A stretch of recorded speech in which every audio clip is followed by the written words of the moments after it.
Amigas y amigos, vamos a seguir de nuevo un domingo más. El domingo anterior hablamos de Mesopotamia y la religión mesopotámica y terminamos con el mito del descenso de Ishtar a la tierra sin retorno, de la cual después asciende, ¿no? Eso nos introduce ya al tema que veremos después de hablar de Egipto, de los cultos mistéricos, ¿ya? Pero dado que hoy es el domingo de Pascua, de resurrección en el cristianismo, que es el domingo más central de todo el año litúrgico, ¿no?, vamos a anticipar el significado del culto mistérico cristiano, en lugar de hablar al final de los cultos mistéricos que hablaremos después de hablar de Egipto, ¿no? Hablemos del culto mistérico cristiano. El concepto de misterio, como veremos, significa una religión cuyo protagonista descendió al ínfero, pero ascendió, como lo más antiguo mesopotámico, el descenso de Ishtar y su ascenso, o bien que fue muerto, pero resucitó, como veremos en Egipto, el mito principal de Osiris, muerte y resurrección, ¿no? Esa es la estructura que constituye el culto mistérico, y es culto cuando ese doble mito, esa doble afirmación sobre esos protagonistas, ¿no?, son celebrados cultualmente, cosa que se da también en el cristianismo. Hablemos pues de el culto mistérico cristiano. Es el único misterio de la antigüedad, de centenares de años que duró esos cultos mistéricos, que sobrevivió después del siglo IV después de Cristo, cuando ya el imperio, digamos, favoreció el cristianismo con el decreto de Teodosio y sobrevivió como único misterio vivido el cristianismo después del siglo IV. Ahora la pregunta es, ¿sobrevivió solo por el apoyo imperial, que sin duda ayudó a su extensión, ¿ya?, o qué tenía de específico también el misterio cristiano en ese contexto de los cultos mistéricos precristianos, ¿no? Eso me gustaría destacar. En primer lugar, es el tema de la historicidad, ¿no? Es el único misterio en que el protagonista es histórico, no meramente mítico, ¿ya? Histórico. Jesús de Nazaret, muerto, crucificado, bajo Poncio Pilato, es decir, entre el año 26 y el 36, que son los años en que Pilato estuvo de procurador en Judea, según tenemos en las fuentes romanas, los anales, en cartas de Tasiano, en fin, eso está con evidencia. O sea, antes del año 36, ¿ya? Ahora, eso por el lado de testimonios históricos ajenos al cristianismo, pero luego hay los textos más primitivos del cristianismo, que es el fenómeno que hay que explicar históricamente también. En el judaísmo, de donde procede el misterio cristiano, que procede no de las influencias culturales mistéricas que después influirán a su ampliación, pero que originalmente tiene una raíz judía en el concepto de la expectativa mesiánica y de la vinculación de esa expectativa al siervo sufriente que se plantea en el profeta Isaías, capítulo 53, sobre todo, ¿no? Ahí está la raíz de ese tema del misterio cristiano vinculado a Jesús de Nazaret, ¿no?, el Mesías crucificado. Y ahí lo que hay que explicar es, primero, que esa crucifixión va vinculada a una evidencia judía según la cual un crucificado no podía ser el Mesías, precisamente, ¿no? Por el texto del Deuteronomio 21-23, maldito de Dios el que cuelga del madero. Por tanto, si era crucificado, era maldito de Dios, no podía ser el bendito de Dios, que es el título mesiánico, bendito el que viene en nombre del Señor, era maldito de Dios, ¿no? Por eso la tradición judía farisea quiere crucificarlo para que quede claro que no era el bendito de Dios, que no era el Mesías, ¿no? Y muere crucificado, ¿ya? Ahora, los discípulos formados en esa perspectiva judía, de que un crucificado era maldito de Dios, cuando lo crucifican, quedan todos decepcionados, ¿eh? Cuando lo toman preso y se lo llevan y lo crucifican, según los 3 evangelios sinópticos, todos los suyos lo dejaron solo, lo abandonaron. Solo algunas mujeres se lo miraron de lejos, dicen los sinópticos, ¿no? y la tradición de Juan con el tema de María Magdalena también, ¿no? Todos se van, ¿ya? Pedro negándolo por todos lados, era arrancar. Lucas mantiene esa tradición de los discípulos de Emaús, se van para la casa y dicen era buena persona, pero Mesías no era. Y nos vamos para la casa y que no nos pillen, ¿ya? Ese era el fracaso de Jesús crucificado como maldito de Dios al que cuelga en el madero.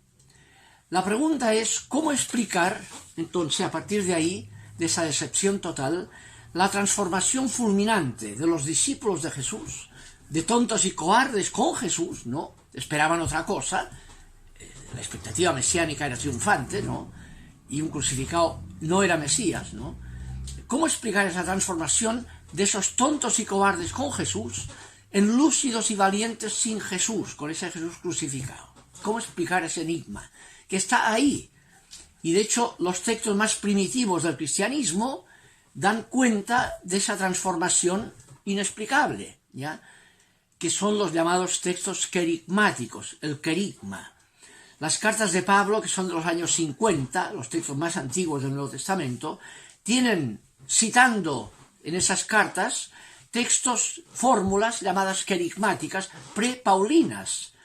La más conocida, la primera carta a los Corintios del año 57, ¿no? Cita Pablo en el capítulo 15, yo les doy por tradición lo que a mí me ha llegado por tradición, y cita en un griego prepaulino, que el Señor Jesús fue crucificado, que al tercer día resucitó según las Escrituras, que fue visto por Kefas, fue visto por más de 500 hermanos y fue visto por Santiago, y ahí termina la fórmula prepaulina, anterior al año 50, de manera que el año 56 ya era tradición, que cita ahí como una fórmula tradicional. La tradición implica tiempo para que se forme, ¿no?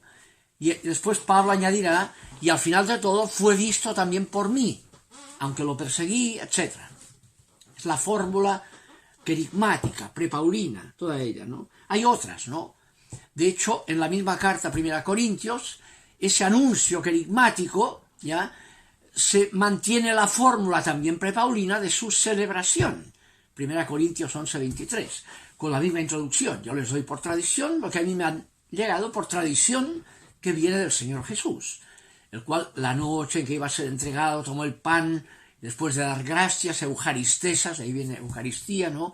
Lo partió y lo entregó diciendo, coman todos de él. Después tomó el cáliz y después de haber cenado y después de bendecirlo, digo, beban todos de este cáliz, hasta que vuelva, ¿no? El tema es la fórmula querigmática en su celebración de los años 50, es antiquísimo eso, ¿no? A partir de ahí, uno explica que la fórmula querigmática determinó los inicios de las tradiciones evangélicas. Vino de ahí el interés por lo que Jesús había dicho y hecho antes de morir, que es lo que llamamos las tradiciones evangélicas, lo que Jesús había dicho y hecho antes de morir, ¿no? Si Jesús hubiera muerto y hubiera quedado ahí, hoy no sabríamos nada de él. ¿A quién le interesa lo que haya dicho este maldito de Dios que murió crucificado, ¿no? La experiencia de que ese Jesús que ha muerto crucificado vive, esa experiencia marcó la transformación fulminante de los discípulos, marcó su predicación de querigma y su celebración, que es lo que primero Pablo persiguió, como cuenta él mismo en la carta a los Gálatas, y después habrá que explicar el otro enigma histórico. ¿Qué le pasó a Pablo? ¿Cómo explicar la transformación de Pablo del principal perseguidor en el principal promotor? Que entonces integra las fórmulas prepaulinas en sus propias cartas, ¿no? Ese era el tema fuerte, ¿no?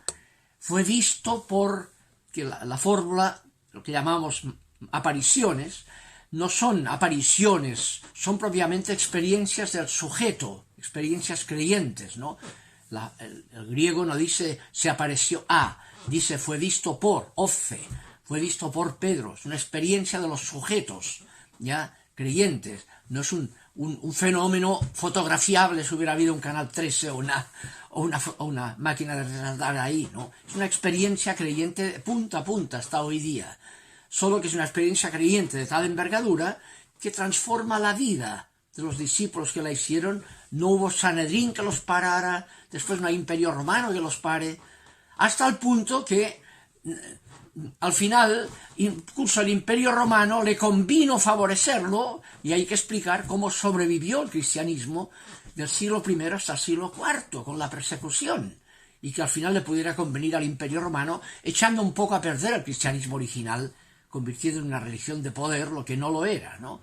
Pero ahí está el enigma pascual que hoy celebramos, ¿no? Y la última cosa que quería decir es que el tema del crucificado, identificado con el Dios que se encarna, el Jesús hombre en quien descubrimos la presencia de Dios y lo que Dios es, ¿ya? Ese tema es muy importante porque es la respuesta cristiana al problema del mal donde más duele, el sufrimiento del inocente, ¿no? En el crucificado, Dios se revela como solidario con todos los crucificados de la historia. Lo que dice el Evangelio de Lucas en un texto que está en el texto de Lucas, ¿no? A la víctima, al crucificado que está a su lado, uno de los dos ladrones, al final cuando le dice: hoy estarás conmigo en el paraíso, porque yo estoy contigo a ti en la cruz, tu muerte tampoco habrá sido la última palabra. Es la vida y no la muerte la última palabra, y Dios hace justicia a todos los crucificados de la historia. Y además revela en esa solidaridad de Dios, donde más duele el sufrimiento de los inocentes, revela que todo lo que es la ética de solidaridad corresponde a lo que Dios es. Motiva de que vale la pena decidir por las víctimas y no producir víctimas, que no es el poder el criterio del valor, sino que es la solidaridad, el decidir por aquel por quien necesita, la misericordia, decidir por el no rentable, por el mísero, por las víctimas. Ese es el tema importante y lo propio, lo específico de la Pascua cristiana, del culto mistérico cristiano, celebrado hasta hoy día. Retomaremos eso cuando hablemos de los cultos mistéricos, después de hablar de la tradición egipcia el próximo día. Que estén bien. Feliz Pascua.